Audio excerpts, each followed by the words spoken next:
We'll get here to the second least most exciting team coming out of the NFC West. It is your Seattle Seahawks. And they have not had a ton of changes coming out of Oh, they are Seattle. you kidding me? They've had a huge change. Whoa. Whoa. They have a coach that is half the age of their former coach. Yeah. I think it's a huge change. I was thinking more of like Huge. the talent pool, not necessarily the The coaching, but talent pool, they have Sam Howell going to be starting quarterback by the end of the year. Are you kidding me? My oh, wait, Hot take. go He's ahead. there. He's there. yeah, he Geno is there. Smith will get hurt, and Sam Howell will come in and start a Oh, game or so it's two. not because of level of play. It's because Geno's going to get injured. Why do we Well, keep Geno, wishing that on people on this I'm not show? wishing it I upon think it's anybody. I think it's No, it's no. realistic and fair to do it to the 49ers, but this Geno dude, come on. With Geno Do you having know two good his you years know in a Geno's row, story? Geno Smith, He went to the the Geno Smith, Commanders in my in my dream. Where he went to the Anyways, commies. and that's it. He just went to the commies. well, after all the backup situations that people counted him out, they didn't He didn't write back. he didn't write back. No, I think his luck's going to run out eventually. They gave him that big contract. It's not Pete Carroll in there anymore. It's a new It's not that regime. big. For him, it's pretty damn big. Wasn't it just like a little 3 year? I mean, it's nothing that made him one of the higher paid quarterbacks in the league. It wasn't that big.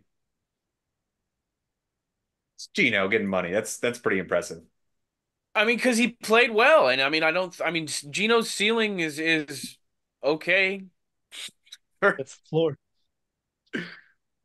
I, High floor, very, very low I ceiling. think they would need a drastically better defense to really like look like a threat.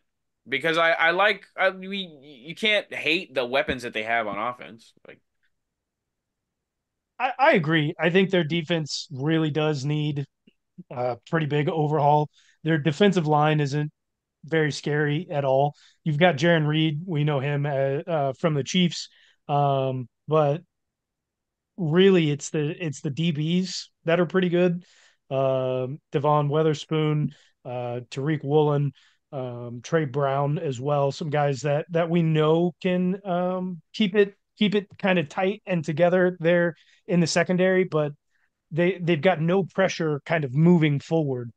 Nothing that really scares you at all. But again, as far as like numbers, like interceptions, yards given up, the things that people look at for DBs nowadays. Tariq Woolen had a little bit of a step back from his rookie year. So I still like him as a cornerback. I think he's probably the best player on that defense. But him alone feels pretty lackluster. Like I don't feel like they have much surrounding him that's that decent. So I don't think you're giving Devon Weatherspoon enough credit, but I would agree. Outside of those two, they don't really have much backing them up. yeah. I like the looks on offense. Tyler Lockett is still there. He's not going to get hit in the head. He'll be fine with that. JSN, great sophomore year coming up. All the running backs they have back there. What is it? Kenneth Walker and who else right Zach now? Zach Charbonnet Charbonnet, and but he's Kenny Charbonnet. I thought he had a Q McIntosh. on him when I was looking at fantasy. Charbonnet, Yeah, I thought he was yeah, right now. he got banged up a little bit early in camp or preseason, but he's going to be the backup anyways, so he'll be But fine. either so that's generally what Seattle does with running backs. Like they have one that's the steady number one for a minute, they get hurt, and the other guy comes in and they do just as good or if not better. So they're not usually hurting for running backs in Seattle. Like it's Historically, yes, I would agree, but Zach Charbonnet is no Kenny Walker. You don't know that. he does just fine when he has to. So I Not for you your can say fantasy that. league, guarantee it. All right, I do, We'll see. Sean, like the call out for JSN. I think it is going to be a breakout season in year two for him. Tyler Lockett most likely going to take a big step back as he's increasing in age and declining in performance. I would expect new offensive coordinator, new head coach to really bump JSN up the depth chart, and maybe even force some targets over that way. Even though the head coach is a defensive guy, I think he's probably going to put some pressure on getting JSN some more time, and maybe hopefully Jake Bobo as well. So I had never watched JSN in college because I don't pay attention to college football, but having him in the Dynasty League and just now picking him up in another fantasy league, I've been paying attention to him when I can. And not only, I mean, I feel like he's a pretty damn good overall receiver, but when you get into the red zone, like he's a sneaky damn good red zone target for a guy his frame. Like it's not generally expected that you're gonna look his way in the red zone, but he's a really effective red zone target. So I give him a lot of props, and I'm gonna keep drafting him as long as he doesn't get hurt. Uh, I think they'll on offense really the only area that they struggle in. Their offensive line is fine, but they struggle heavily at tight end. They've got Noah Fant came from Denver, but they lost a couple of the guys that they had last season. I think that's a really weak position for them, at least if they're going to use them as a weapon. Geno typically really likes his tight ends that go over the middle and can catch in traffic. So I think I agree that maybe even Geno could have a lackluster year if Noah Fant's going to be his only safety net. Bring in Sam Howell. Perfect timing. And hey, you'll get your next 30 for 30, that's for sure. We didn't catch that part. No, It might be fine on the audio because you're recording, but I don't. that's I don't. I say you'll get you'll get his the next 30 for 30. Oh, whew. That was a good one. Have Sam Howell featured on the next edition of quarterback.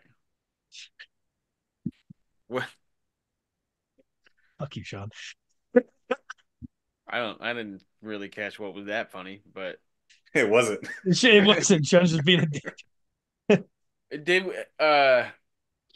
That I mean that's enough on the Seahawks because I was just about ready to start talking about the Rams. So what's their win total Vegas over under? has Seattle Seahawks at 7.5. Can we get a count what they had last year? What was their record? I'm getting a glance at the Record schedule right now. last year. Uh,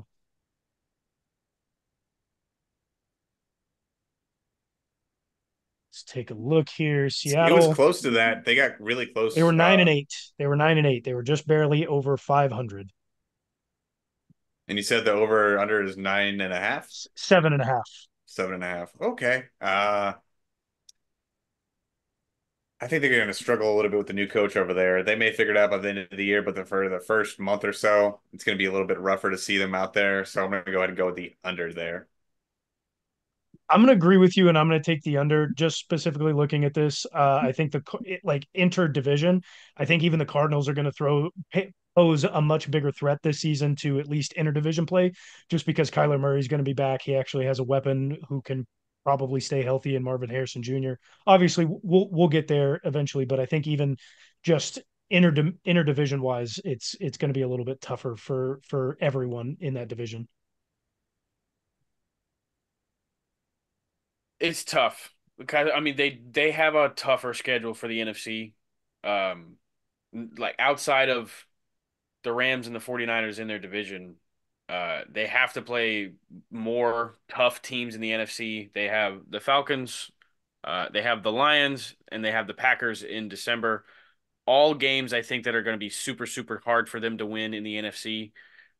So 7 like definitely makes you like consider. But I'm gonna give them the over. Ooh, Oh, first over of the night. I'll say the first